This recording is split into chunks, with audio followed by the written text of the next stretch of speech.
Guys, welcome to my channel. My name is ReadingBear and I hope you are ready for some more stories. And today, we'll take a look at some new entitled people content. If you enjoyed my content, please don't forget to subscribe to my channel and post some bear emojis in the comment.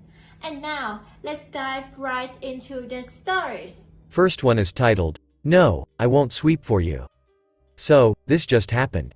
Right now my family and I live in an apartment complex while our new house is being built. The complex has tons on contractors in and out all the time and they leave a mess. Today I had to take both my cars in to get screws removed from my tires and patched. When I got back home I grabbed my very large push broom. For those with a broom fetish, it's 36 inches wide with rock-hard bristles and angled edges made by Rubbermaid Yummy. I don't know if brooms have a fetish, but figure it's probably better and cleaner, pun intended, than other fetishes. Anyway, when I get home I start sweeping the parking spaces around my corner as our flat is a corner lot and we have two sides of which to park. I brush them spotless as among other things I get obsessed when doing certain tasks like cleaning. I finished and then my boys wanted to go swimming. I was tired of stepping on rocks barefoot going from one building to the next, so I started sweeping a path. When I get it done I start to walk back home when I hear the sound. A Karen, in captivity as she's screaming at me from her second floor window. The conversation. Her. "Excuse me, you're not done yet, where are you going?" Me. "No, I am done and I'm heading home." Her. "Excuse me, no, I live here and you need to sweep my spots too because you did it for all of that building and just a small path at my building." Me. "Yes, I did a path from my building to the pool so I don't step on sharp objects like glass and rocks." Her. "You need to do mine too." Me. "Yeah, nah, have a good day, ma'am." Her. "What?" Slams her window shut. I had hopes that that was the end of it, but I of course wouldn't be here if it was. By the time I get back to my building I hear waddling feet and heavy breathing. She is a very rotund individual. I feel my precious broom get yanked back and see this Karen in her fully fury trying to rip my broom away. I yank it back and loudly exclaim, "Duck off, you ducking witch." She freezes and face goes red. Her. "What did you just call me?" Me. "A righteous ducking witch." Her. "How dare you, I live here and pay to have maintenance done. Tomorrow I'm going to the office and reporting you, you'll be fired and kicked out."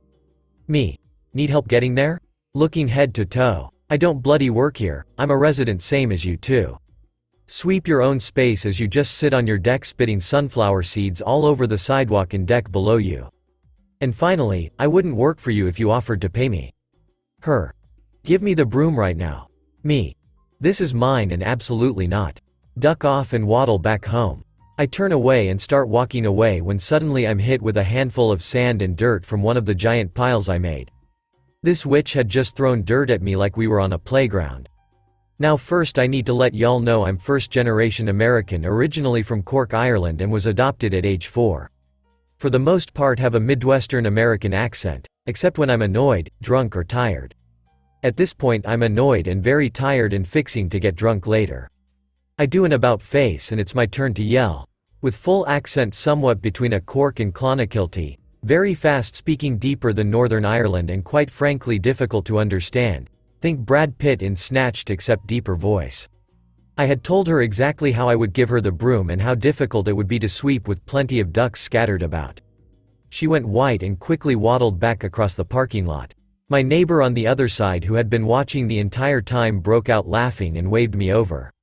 Now he's first-generation American as well, but from somewhere in Africa. He's laughing super hard and asked what language was that, or was I just screaming random sounds mixed with duck. I tell him no, I have a bit of an accent when I deal with shitty people, that I was speaking English but might have slipped into Irish, I couldn't recall. Anyway, that brings us to the end. I hope y'all bloody enjoyed. P.S. Texas Irish accent is pretty cool, you'll occasionally find the words y'all and bloody together. Next one is titled, "Karen thinks she can have free use of my truck." A few years ago I had a side hustle on my days off. My job had a rotational schedule where I worked 2 weeks then got 2 weeks off. I made plenty of money at my job, but it didn't hurt to make a little extra cash. I was in essence a tour guide, but for the region one lived in. I didn't have any planned tours but usually just took people to see neat places that they would not know about or think to go to. I was adamant about getting paid up front. And customers signed an agreement saying that made guarantees to protect my truck from messes or damage. Never had any issues fortunately, and people always enjoyed the places I showed them. Except for one family. They seemed friendly enough when I was having them sign a contract and collecting my fee. I should mention my fee was $15 per hour plus $75, $35 if it was a half day. This covered a tank of fuel, plus paid for my time shuttling you around. I also kept a cooler with free water and some limited snacks. You were paying for my knowledge of the region, plus knowledge about the area's history and such. Plenty of times I had customers tell me, "I've never seen so much cool stuff in one day. You could maybe find something cheaper," but I didn't care. Once money changed hands with this family, the attitude changed. They began treating me like I was a second-class citizen. But I had their money, so I didn't care. I drove them around to some of the most beautiful scenery you can find. It's rare people are left speechless by these places, and never have I seen someone not be impressed. Until now, every place I showed them they just seemed disappointed. One of the places was a ski town popular with a lot celebrities, not Aspen, and they were just like, "Hey, it's okay." I can't deny I was a little offended by their indifference, but whatever. They were never outright rude during the day but were surprised when I didn't buy lunch for them. As I said, "You're paying for my time, food is on you." But when I got back to town and dropped them off at their hotel, it got interesting. The wife says, "You can just park in the back and leave the keys at the desk. Tell them they are for the Smith family." Me. "I'm sorry, what?" Wife. "This truck, just park it in the back. We might use it later." Me. "This is my truck. I'm not leaving it here, that's not part of the deal." Wife. "Oh please, there is no way you can own a vehicle like this. It obviously belongs to your company." Me. "I do this job self-employed, on May days off from my regular job. I assure you, this is my truck. I can show you my name on the title." Wife.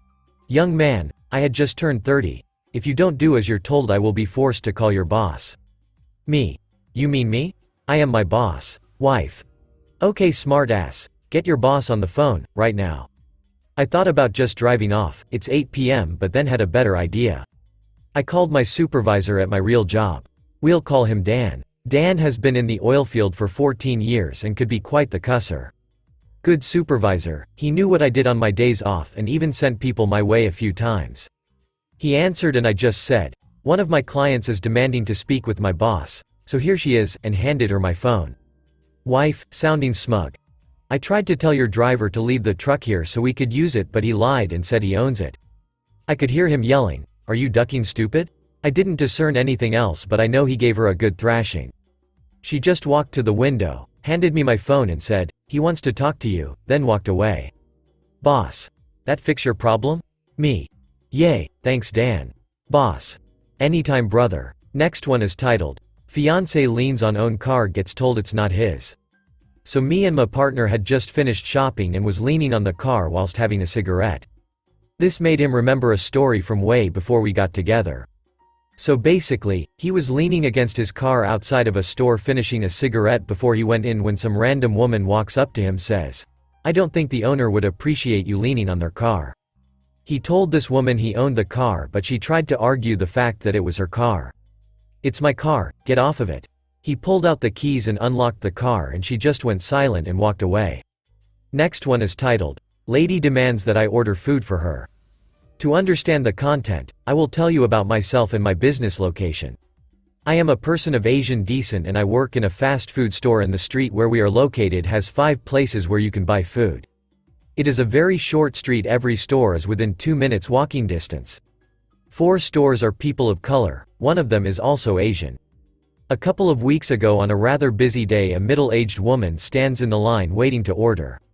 She was number 5 or 7 in the line, so she had to wait 10 to 15 minutes until her turn. Let's call her Karen to make the story easier to tell. Me. "Hello, how can I help you?" Karen. "It's so busy here, why is that?" Much more complaining. Me. "Well, can I take your order?" Karen ordered something we did not have on the menu. Me. "Sorry ma'am, we don't have that dish." Karen. "Do you know if the store down the street have this?" Me. "No ma'am, I don't know." Karen. "How don't you know, you have the same color as the other one." Me. "What do you mean?" Karen. You guys have the same skin color, so you guys know everything about each other. Me.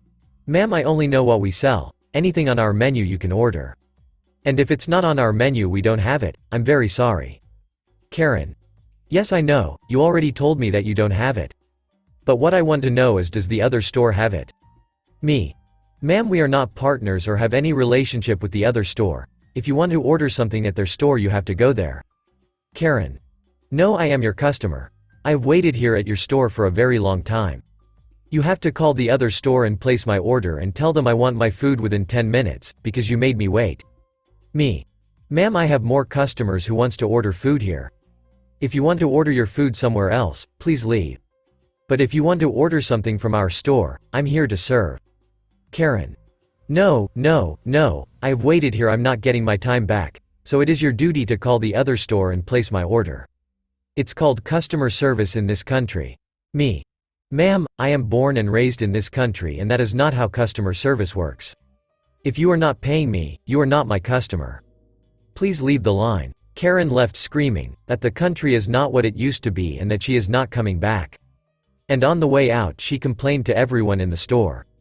Yes, she was moving her hand in the air and still screaming. Just one thing, white people aren't bad. Racist people are bad. 98% of my customers are white. But also, I don't think that lady was a racist. She probably had a bad day and in the end she couldn't eat her comfort food and she lost it. What I'm trying to say is, don't be a dick. Next one is titled, Woman Feels Inconvenienced by a 16-year-old Who is on the Brink of Death After a Car Accident. I just read this news article. It's in German, so I'll give you a rundown. A 16-year-old motorcycle driver was hit by a truck. The paramedics had to treat him on the spot so that he'd have a chance of survival. This didn't sit right with a 50-year-old driver who claimed that she had an important appointment, and the resulting traffic jam was getting in the way of that. The police told her to calm down and get back to her car. Well, she didn't like that and started to harass them nonstop. Screaming, cursing, getting out of her car to nag at them because she was running late. After all, it was just a single motorcycle driver. How long can this take? Sadly, the boy died days later in the hospital. And the witch is facing charges for blocking the corridor for emergency vehicles and resisting enforcement officers. I hope the poor guy at least gets entertainment out of haunting her for the rest of her miserable existence. Last one is titled, Burglar Calls the Cops Because the Homeowner Wasn't Doing Things Right. This story is actually narrated to me by a friend of mine and is a quick tale about how she turned the tables on a home invader. At the time this happened, my friend was raising her child by herself in a suburb of Texas.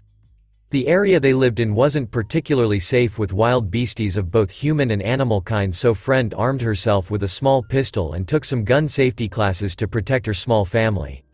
The years go by, child is now 5 and there was a series of break-ins in the neighborhood, so friend hired a security company to install security cameras around her home. One day while reviewing footage, friend noticed a strange man lurking around the house. He seemed to wander around a bit and then wandered away, so friend shrugged and carried on with her day. Nothing to worry about, right? Turns out she was wrong. A few days later, friend was working in her home office and saw the same guy walking down her driveway, opened the gate and entered her backyard. Friend realized the kitchen door was open. Child was playing in the living room. Friend grabbed her gun from her purse and ran to the kitchen and got there as the guy calmly walked through her back door. Guy sauntered in, looked around the room, to see friend standing there with her gun pointed at him. Guy froze. Friend. Who the hell are you and why are you in my house? Guy gulped, grabbed his phone and dialed 911. Help. I'm standing in this kitchen and some crazy witch has a gun pointed at me. Friend was stunned but didn't put her gun down while calmly telling child to go play in their room, then stood there, not moving while staring down the guy, who refused to leave. Guy. You are gonna get it when the cops show up, witch. Friend. You are in my house, get the duck out.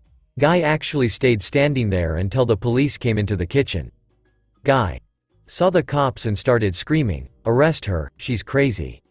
Look, she has gun on me. Friend put down her gun and started shaking. This is my house. You broke in. Cops stopped and stared, looked at the guy. You broke in. Guy. Well, her door was open and then she pulled a gun on me. That's not how it works. Arrest her for having a gun. Friend. I have a license and this is Texas, you idiot. Cops arrested the guy, who was still howling how friend didn't do it right. Apparently, she wasn't a proper victim in my opinion. Friend gave the cops a copy of the video of him sniffing around earlier in the week. She never heard anything back from them, so she figured he went to jail. Thanks for listening.